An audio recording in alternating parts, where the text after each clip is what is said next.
はいどうも皆さんこんにちは。今回は文禄の役についてお話ししていきます。国内を統一した豊臣秀吉は次に国外へと目を向けます。こうして始まったのが朝鮮出兵です。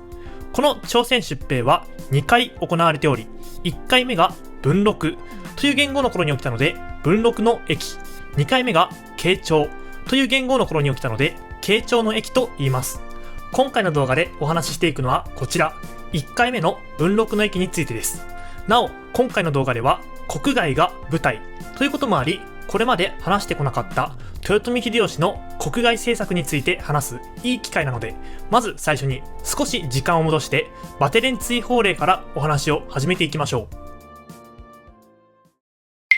さて時間は九州征伐まで遡ります。九州征伐というと豊臣秀吉が島津氏を倒した戦いです。島津義久が頭を丸めて秀吉に謝罪したエピソードが残る戦いですね。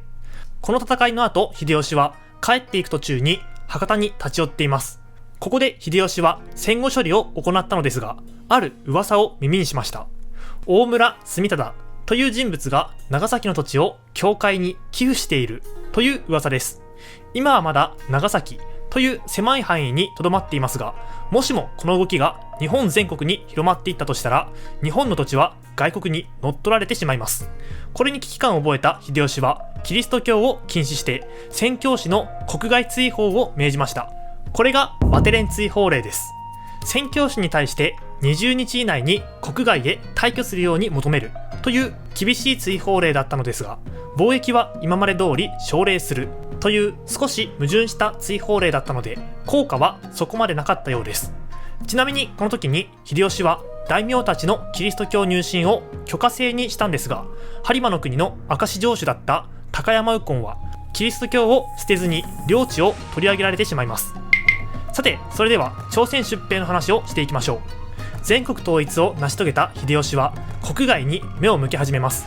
秀吉はゴアにあったポルトガル政庁やマニラにあったスペイン政庁、さらには台湾などの東アジア各地に手紙を送って日本に服属するように求めたのです。後に分かることですが、この頃の秀吉の計画は日本、朝鮮半島、中国大陸からインドに至る大帝国を作り上げ、その大帝国の皇帝になるという壮大な計画でした。つまり朝鮮出兵というのはただの通過点で、ゆくゆくは明を征服する予定だったのです。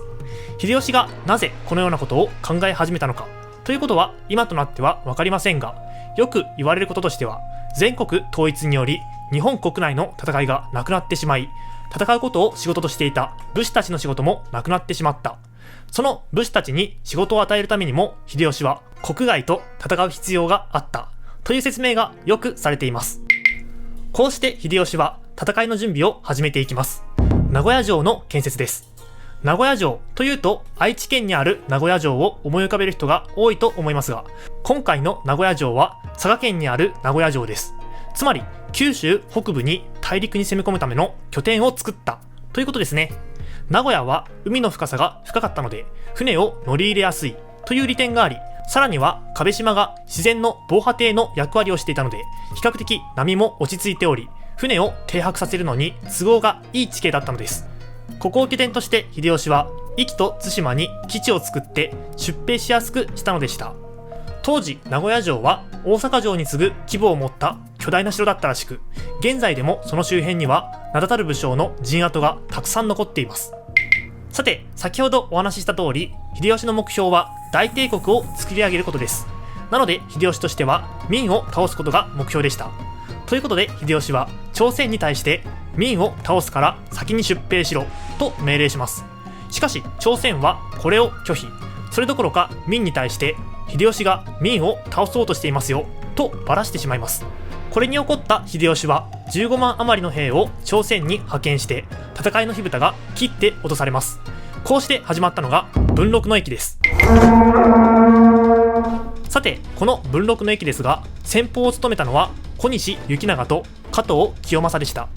小西行長はできれば話し合いで終わらせたい反戦派、加藤清正は戦いで決着をつけたい主戦派として見ておけば、これ以降の流れが分かりやすくなるでしょう。開戦当初は朝鮮側が十分に準備できておらず、日本軍は連戦連勝、順調に兵を進めて朝鮮の首都であるハンソンを陥落させました。ここで日本軍は作戦会議を行って各方面を分担して攻略していく作戦を採用します。加藤清正はさらに北上し北の海寧まで進出しています。しかし朝鮮の人々も黙ってはいられません。抗日義兵と呼ばれる人々の放棄により伸びきった補給線を寸断していきます。さらに明の救援が到着したことにより戦況は膠着化。南側では李春心という人物が亀甲船という船を考案して朝鮮水軍を率い補給路を撹乱して日本軍を苦しめました。こうして日本軍は後方の補給ルートが分断されてしまい兵力や物資の不足に陥っていきました。当時秀吉は自ら朝鮮に渡ろうとしていたのですが、今海を渡るのは危険すぎるとして徳川家康と前田利家が秀吉を制止して延期。日本軍の命令は海を渡る必要があったためタイムラグがありました。こうして指揮系統が混乱し長期化していく戦いに日本の兵たちは徐々に戦意を喪失していきます。そんな中で日本軍は明と講和を図り講和交渉が始まっていくのでした。